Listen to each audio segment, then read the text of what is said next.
everyone's go-to source for all NFL news. Adam Schefter teased some big breaking news. Adam, you've told us about it. What do we got? Adam's on the phone. Yeah, Adam, some more, Adam, you have more news? What do you got? They're going with another move. And he was the man who knows all, Adam Schefter. And we're going to get right to some breaking news here that just came down. This tweet from Adam Schefter. It's ESPN NFL insider Adam Schefter. They still have a lot of good young players, so I don't think of them as I just don't think of them that way. Adam Schefter on Jen, Gabe and Chewy is presented by Orthopedic Associates of Wisconsin. There is a difference. Also sponsored by Island Resort and Casino.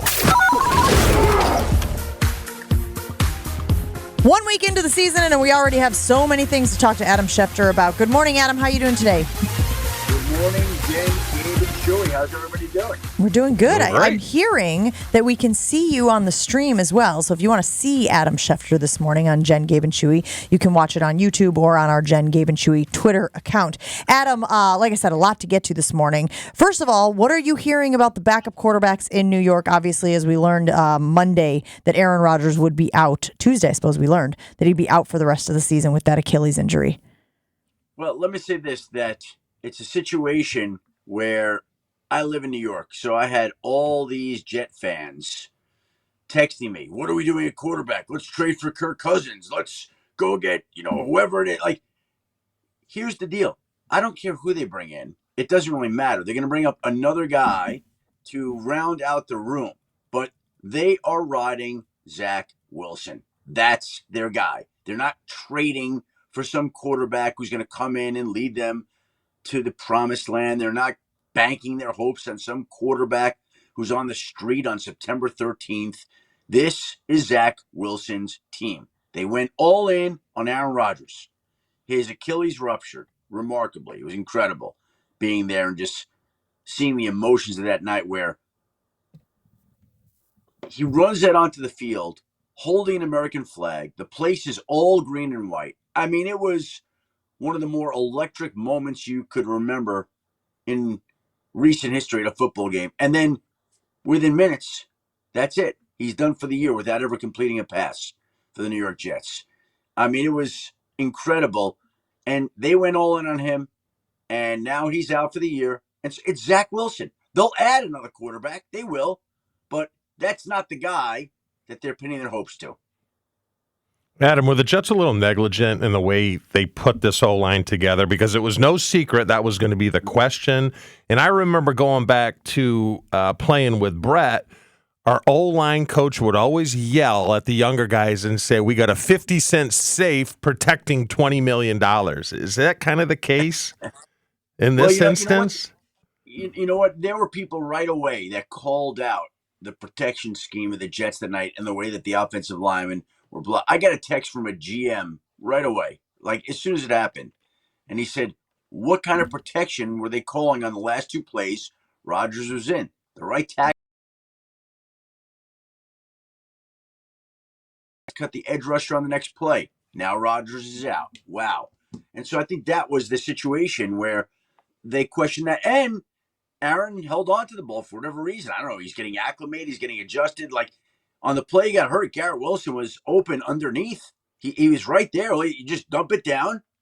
And, I never having played the position, I can't speak to what he's looking at with any great expertise. But, I did see Garrett Wilson open. And I do know that people have questioned the way that the offensive tackles were cut blocking early on. And there we have the injury. So from the Packers' perspective, they'll be getting a second-round pick because there was the 65% provision. But the Jets, if they wanted to make a big splash, even though you don't think that's what they would do, and trade their first-round pick, they can't trade that first-round pick yet, can they? Because it's still tied up in the language of whatever this deal was with the Packers to acquire Aaron Rodgers. No, I mean, it's a moot point, but I think they could trade their first-round pick if they wanted. I mean, that's it. It's their first-round pick. Green Bay's going to have the second-round pick. There's language, that's what it is. But Rodgers isn't playing 65%. He's not playing 0.65% of the plays this year. It's over. And by the way, let's just have fun with this. What quarterback is out there that you think the Jets could go trade a first-round pick for that would be worth it for both sides? A team that would be willing to deal a guy and a player the Jets would be willing to deal their one. It's kind of a fun little exercise. I don't know that there is one. I'm just trying to think. But Matthew Stafford, no, the Rams are not trading him. They won. Not happening. You got another suggestion? What about Brady? Who owns Brady's rights, Adam? He is on, I believe he's on the reserve retired list for the Tampa Bay Buccaneers, but actually his contract may have been up. He may be a free agent, but there's some language with Tampa. Again, I don't think Tom Brady's coming out of retirement either. So I believe that'd be a moot point unless Tom surprises us all, and I don't think that's happening. I mean, this would be a moot point from a contract perspective because I doubt the Jets would be able to take it on. But where do and plus this player is injured right now, but where do the Cardinals stand on Kyler Murray? That's interesting. He is in a situation where he's on the physically unable to perform list right now, like Jonathan Taylor. They could trade him today if they wanted, but any team that would trade for him, it's a huge contract. It's a monster contract, and nobody would want to be on the hook for the guaranteed money that the Cardinals are on the hook. So, don't think that's viable. Adam, let's talk about playing surfaces because that obviously has been a big topic over the last 48 hours and even going back throughout the summer and whatnot. You've got guys like David Bakhtiari here in Green Bay who are constantly banging that drum about natural grass. I saw that you posted a statement from the NFLPA's new executive director this morning saying they all need to be natural grass. Gabe's point that he makes every time this comes up is such a strong one. It's all well and good to want natural grass in every stadium, but the more you say it, the more that the league is going to use it as a bargaining chip when you all go to the table, and you're going to have to give something up to get that if they ever were to go to natural grass. Do you see this being something that the league will legitimately commit to going forward? Well, first of all, how many years are left on the CBA? 6 or 7? Mm-hmm. Yeah. I mean, it's like, so it's a moot point. It shouldn't even be. I know it's a collective bargaining agreement issue. I got it. But it should just be, you know what? We all agree that field turf, artificial turf, whatever it may be, it's just not as safe. And the owners are under no obligation to switch to it because the CBA is in place. But you would just think out of a basic human decency, common intelligence, fair consideration, just overall well-being, that they would be interested in doing it, but they haven't. And so, we'll continue to hear the arguments from the league. Oh, injuries are not more susceptible on field turf, and these things happen. But it's just not as natural. Now, I don't know if that's why Aaron ruptured his Achilles the other night. The league, I know, believes J.K. Dobbins was on a natural grass field on Sunday, and he ruptured his Achilles. So it's easy to say that. I just think we all know and believe and think that natural grass is the most safe playing surface for a sport that's not very safe. And so if you can help the players out in any way, why would you not want to do that? But they're under no obligation to do that. And I don't know if they'll be doing that anytime soon. I believe the answer is money. I believe, right? Jen, right? I'm gonna say something. It usually is. Adam, what was your takeaway from the Packers' victory over the Bears on Sunday? I thought they looked great. And that is, I got to be honest, I think that's what I kind of expected from the Packers. And you know what? It could have been even more dominant. Luke Musgrave was open a few different times, and he looked like he can really make some plays for that team. And Jordan Love looked like he can play. And I have questions about Aaron Jones and his availability for this week. I don't know whether he's going to be able to go with the hamstring injury. I know he said he could have come back in and played Sunday. They didn't need him to do that, but hamstring down in Atlanta. I won't be surprised if if Aaron Jones misses on Sunday. And then it would be Corey Dillon and Wilson? Like, what would they do without Aaron Jones on Sunday? Yeah, I mean, they elevated Patrick Taylor. They've got a couple of running backs on the practice squad that they elevated before Wilson. Just because it seemed like, Adam, they wanted to keep Wilson even though he's not ready because they were scared he'd get claimed. So they're still kind of protecting him. And I think they'd use some of their practice squad guys because they trust them more at this point. But yeah, it'd be A.J. Dillon and probably Patrick Taylor, something like that. When it comes to Aaron Jones, it seemed like he was ahead of the curve where he accepted a pay cut this season from the Green Bay Packers, and so that he didn't have to go through Ezekiel Elliott and Dalvin Cook did of having to be a free agent, try to figure out your contract. But the Packers didn't touch any of his contract for next year. And seeing how important he was, and granted it's just one game, but how important he was for the Packers moving the ball when he wasn't down the field, it seemed like that offense struggled. What are the Packers going to do? What should they do you think, with Aaron Jones, who has a $17 million cap hit for 2024? Well, you addressed it then. And by the way, it was, I think, very smart of Aaron Jones. He did that right away. It was in February. It was like a week after the season ended, and he took his number down to about $11 million, if my math serves me correctly. And that $11 million still, when you look at running back contracts this offseason, was at the top of the market.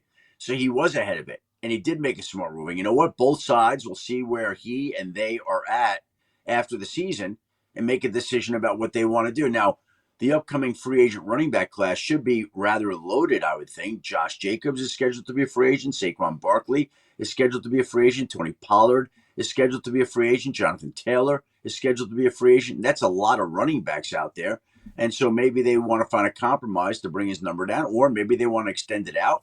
They could find a common ground, extend it out, bring cap relief next year, give Jones more guaranteed money. There's a lot of different ways they could look at it. I think they basically, when they redid the deal for this year, they agreed to table it for future years and figure out what the best solution for each side would be going forward.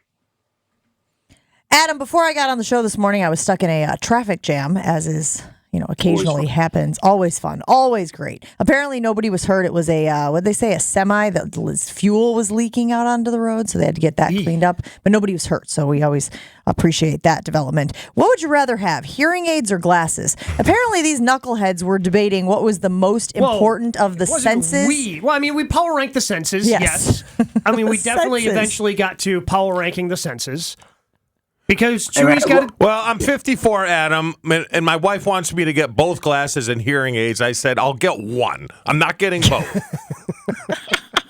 Chewy, would you get LASIK? Would you ever consider doing that or not? I would, but they said after 40, it's not good, but I'm willing to take a shot. You're willing to take a risk? I'm a gambler. You know what? I wear glasses, and I got no problem wearing glasses. Like, to me, that's easy and simple, right? Like, I get no issue with glasses. They help. Hearing aids, I think eventually I'm probably going to need them. My wife would tell you that I don't hear very well at all. So that's Chewy's wife says the same thing, oddly enough. I think a lot of wives say that about me. Can't confirm. Right? We hear what we want to hear, but aside from that, I do think our hearing sometimes is a little bit impaired. My dad just got hearing aids, and he actually he finds it to be very, very helpful. So I would imagine, as his son, down the line, 56 years old. So I'm older than all of you here, right? Like I'll have to be on that path, and you know what? Hopefully it doesn't happen, but if it does, it does. But the glasses part, we're already on to that. So hearing aids to me, Adam, feel like one of those things that people go kicking and screaming into. Like they drag their feet and drag their feet. There must be some sort of narrative surrounding hearing aids that once you get the hearing aids, you're old. Just nursing home for life type of thing. Yeah, I mean, it's. But to Adam's point about his father, you got him, and he was like, "Oh my gosh, all the things, all the sounds. This is wonderful." Yeah. And you can turn them down if you don't want to hear something, right? Like that to me feels like an incredible luxury. What? Yeah, exactly. You doofus. He's Grandpa Schefter joining Jen, Gabe, and Chewy each and every Wednesday. Taking out our guest in week 2? I didn't do any of that yet. You told us you were the oldest of all of us. I just figured you wanted that distinction. We appreciate you hanging out with us. That is true. I am the senior member, most person on this little quartet. Probably the most mature as well. I doubt that. Adam, we appreciate you. Have a great week, man. We'll talk to you again next week. Have a great weekend, everybody. Thanks so much.